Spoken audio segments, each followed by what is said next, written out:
जिंदगी हमेशा समय के हाथों में होती है। जीवन में समय आपको उस मोड़ पर ले ही आता है जहां आपकी कहानी दोबारा से दोहराई जाती है। वैसे हमें इनकी आदत पड़ चुकी है, जिस वजह से हम इन पर ज्यादा ध्यान भी नहीं देते हैं, लेकिन मन तो जरूर करता है इससे बाहर निकलने का। मगर इनसे संभल कर रहना चाहिए, वरना ये हमें ऐसी परिस्थिति दिखा सकते हैं जिसकी हमने कल्पना भी नहीं की होगी। इसी कोट के साथ इस एपिसोड की शुरुआत होती है और एकदम से सीन ब्लैकआउट हो जाता है। आज स्कूल का पहला दिन था। विट्टया लिफ्ट से भागता हुआ सीढ़ियों से जाने लगता है। इस दौरान बाकी स्टूडेंट्स उसे अजीब तरह से देख रहे होते हैं और कुछ बातें करने लगते हैं। विट्टया भागता हुआ क्यू के पास जाता है और उससे सोसाइटी एंड गवर्नमेंट बुक्स के बारे में पूछता है। क्यू बताता है उसके पास सिर्फ एक ही किताब है और हताश होकर विट्टया वहां से क्लासरूम में चला जाता है। क्लासरूम में जाकर वो घबराता हुआ किताब ढूंढने लगता है, मगर थोड़ी ही देर में 8 बज जाती है। क्लास शुरू होने वाली थी, इसलिए बाकी स्टूडेंट्स क्लास की ओर आ रहे थे, मगर एकदम से बोर्ड पर लिखी हुई किताब का नाम सोसाइटी एंड गवर्नमेंट अपने आप मिटने लगता है और ये देख विट्टया घबरा जाता है। क्लासरूम में अजीब सी नीले रंग की लाइट उसे फॉलो करते हुए उस पर रोशनी पड़ती है। इससे वो दर्द से करारने लगता है और सीन यही कट कर दिया जाता है। अगले सीन में हम देखते हैं विट्टया की मौत हो चुकी है। खून से लथपथ लड़की उसे घसीटते हुए लेकर जा रही है और पूरा फर्श खून से लथपथ था। इस दौरान हम ऑडियंस को बताया जाता है कि हर रोज एक ही क्लासरूम की बोर्ड पर एक सब्जेक्ट का नाम लिखा होता था। जिस भी स्टूडेंट के पास वो किताब नहीं होती थी उसकी मौत हो जाती है, वो भी एक घोस्ट द्वारा। कुछ बच्चे इसे मानते थे, वहीं कुछ बच्चे इसका मजाक उड़ाते थे। लेकिन हैरानी की बात तो ये थी, जिस भी स्टूडेंट की मौत हो जाती थी उसकी डेटा हर स्टूडेंट की मेमोरी से गायब कर दी जाती थी। अब अगले दिन क्लासरूम में टीचर अटेंडेंस के दौरान विट्टया का नाम पुकारते हैं, मगर कोई भी स्टूडेंट इस नाम से परिचित नहीं था, क्योंकि उसकी मौत के बाद उसकी डेटा सभी के मेमोरी से हटा दी गई थी, वो भी उस घोस्ट द्वारा। हालांकि विट्टया कल तक इसी क्लास में पढ़ता था। वहीं कुछ देर बाद क्यू नामक एक लड़का काफी परेशान अपने स्पेस में बैठा हुआ था। उसके क्लासमेट्स घोस्ट और इन बातों को लेकर मजाक उड़ा रहे थे। इस दौरान हम ये जान पाते हैं कि हर रोज जबरदस्ती क्यू को सुबह सुबह स्कूल पहुंचकर बोर्ड पर लिखी गई उस सब्जेक्ट की पिक्चर खींचकर ग्रुप में भेजने का काम करवाया जाता है। इस काम के लिए सभी उसे फॉर ग्रांटेड लेते थे, यहाँ तक कि उसे अच्छे से ट्रीट भी नहीं किया जाता था। क्यों अपनी परेशानी और गुस्से की वजह से वहां से बाहर चला जाता है।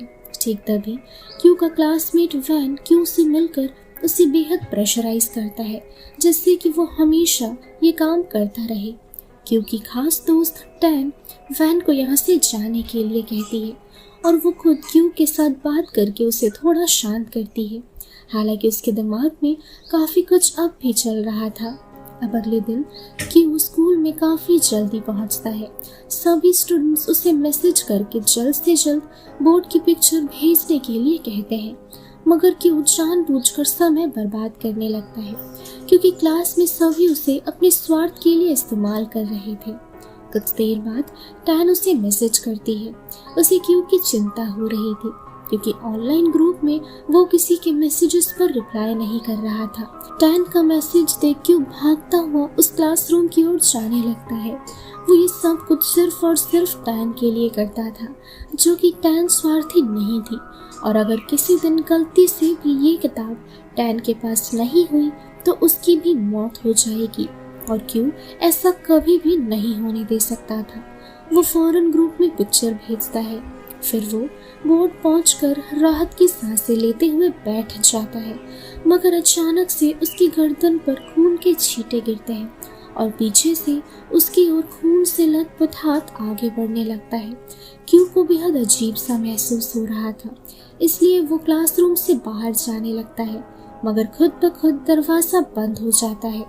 वो नोटिस करता है उसके ठीक पीछे एक लड़की खड़ी हुई है, मगर जैसे तैसे घबराता हुआ वो वहां से बाहर चला जाता है।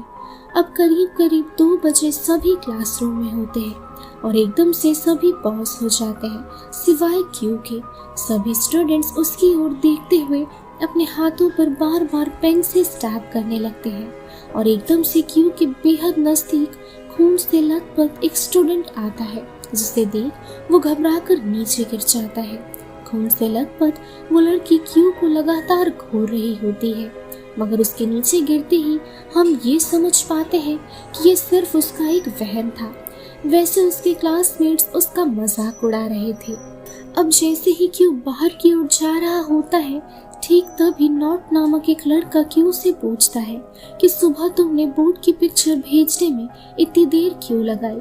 क्यू बहाने बनाने लगता है कि उसकी नींद देर से खुली थी और वो स्कूल भी देर से पहुंचा, लेकिन नॉट जानता था कि वो झूठ बोल रहा है। नॉट क्यू को खरी खोटी सुनाते हुए उससे बदतमीजी करता है।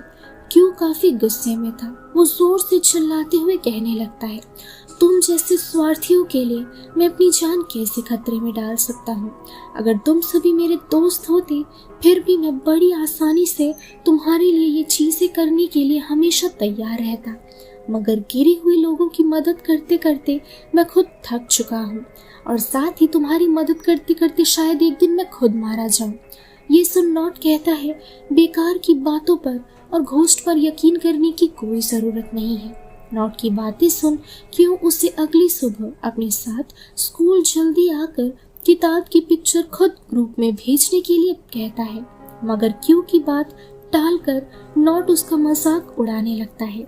नॉट की हरकतें टैन को अच्छी नहीं लग रही थी, इसलिए वो क्यू को सपोर्ट करते हुए नॉट को जवाब देती है। टैन का सपोर्ट क्यू के प्रति देख नॉट को बेहद बुरा लगता है, क्योंकि वो टैन को चाहता था। अब सीन शिफ्ट हो जाता है और अगली सुबह क्यू दोबारा से सबसे पहले स्कूल पहुंचता है।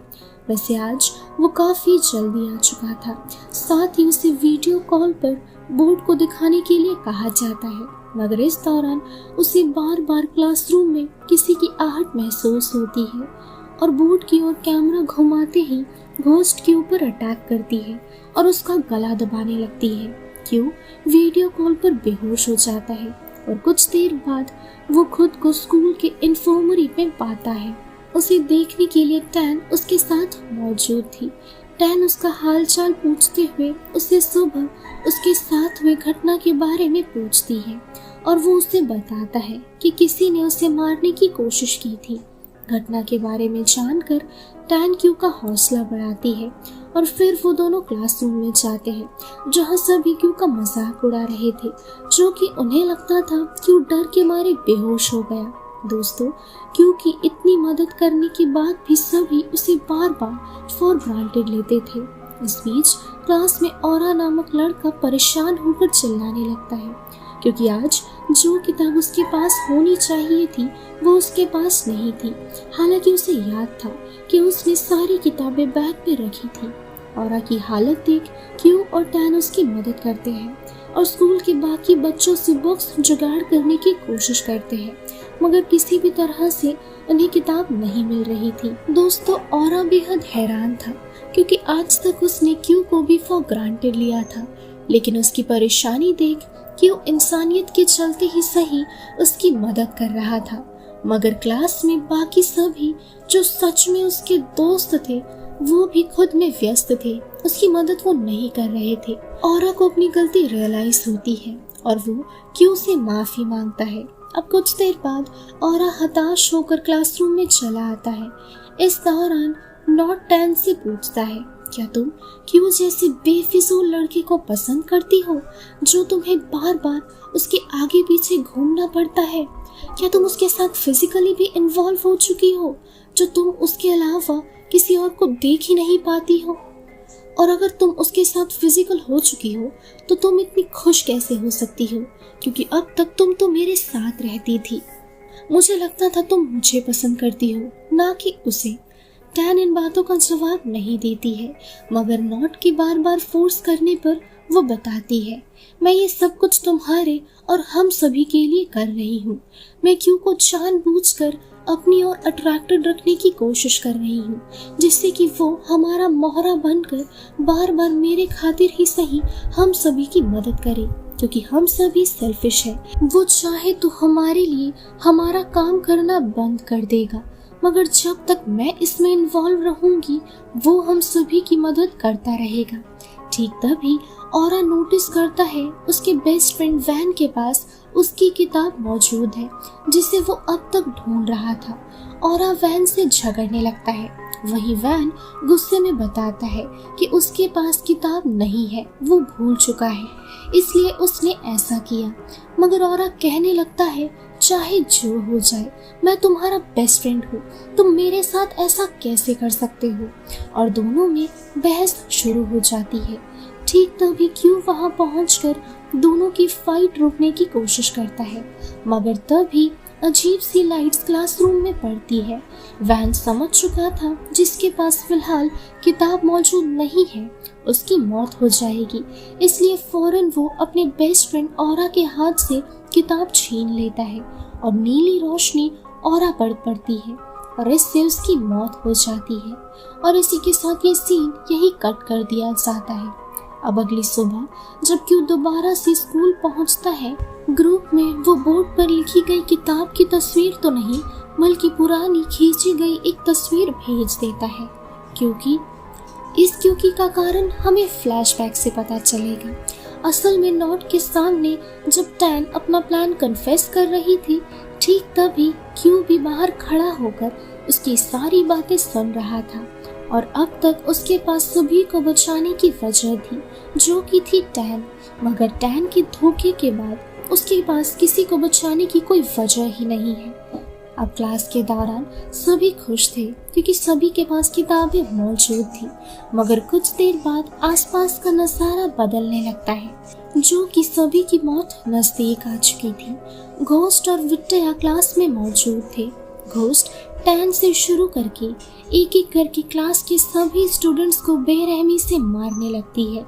वहीं विट्टया सिर्फ एक को मारने के लिए क्लास में आया था। दोस्तों, विट्टया नॉट को मारने के लिए आया हुआ था, क्योंकि नॉट की वजह से विट्टया की मौत हुई थी। असल में जिस दिन विट्टया अपनी किताब ढूंढ रहा था, उस दिन उसकी किताब नॉट ने चोरी करके टैन को छिपाने के लिए दी थी, जो कि नॉट और टैन ये जानना चाहते थे क्या सच में क्लासरूम में किसी तरह का अभिशाप है जिससे स्टूडेंट्स की मौत होती है। प्रूफ के तौर पर उन दोनों ने विट्टया का नाम क्लासरूम के एक चेयर पर भी लिख रखा था। हालांकि विट्टया के मौत के बाद वो दोनों कंफर्म हो चुके थे। अब इस क्लास के सभी स्टूडेंट्स की मौत के बाद कैमरा पर अंधेरा छा जाता है और आखिर में न्यूज के जरिए बताया जाता है कि एक क्लास टीचर ने एक एक करके क्लास के सभी बच्चों को बेरहमी से मार डाला और फिर उसने खुद भी आत्महत्या कर ली। इसी के साथ हमारी सीरीज स्कूल टेल्स की यह पहली एपिसोड यही खत्म होती है। सो दोस्तों, ये जो सीरीज है ये एक एंथोलॉजी सीरीज है। आप चाहे तो मैं इसकी बाकी की एक्सप्लेनेशन भी जरूर लेकर आना चाहूंगी।